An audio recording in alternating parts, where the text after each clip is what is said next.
আসসালামু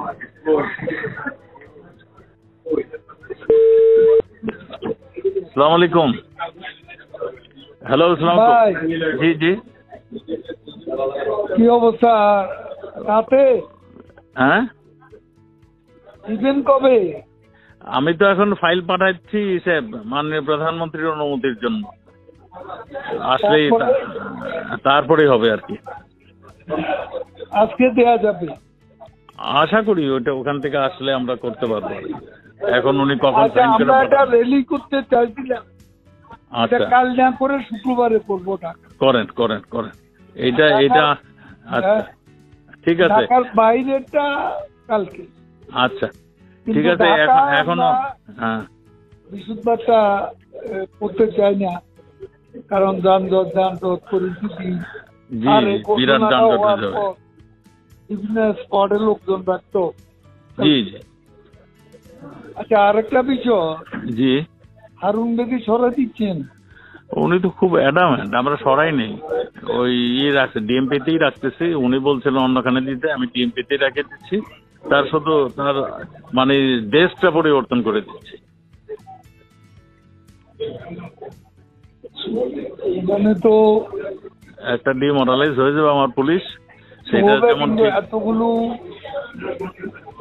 এই যে আমাদের একটু পানি আসছে তো কিছু অ্যারেস্ট করার পর, রাইট, সেটা তো এটা আপনি একটু বলেন। আমি তো বলতে বলতে আমি টায়ার্ড হয়ে গেছি।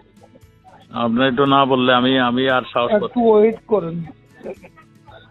আচ্ছা, একটা লোকেরে সে কিছু কাজ করছে, এবং আপনার পুলিশ ফোর্স তো ডিমোরালাইজ, সব ডিমোরালাইজ হয়ে যাবে।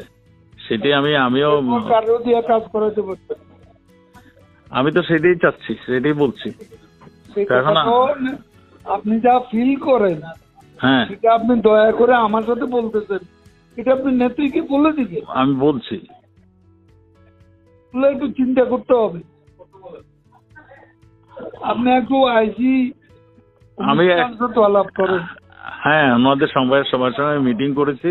মিটিং করে যেহেতু প্রাইম মিনিস্টার এইভাবে বলতেছেন, আমি তখন এইটাই সিদ্ধান্ত নিয়েছি, ওনার ডেস্কটা পাল্টে ডিএমপিতেই থাকবে, অ্যাজ ইট ইজ থাকবে, শুধু ডিবির জায়গায় সে অন্য আরেকটা দায়িত্ব যাবে না, কিন্তু আপনি এতে খুব রিয়াকশন হবে।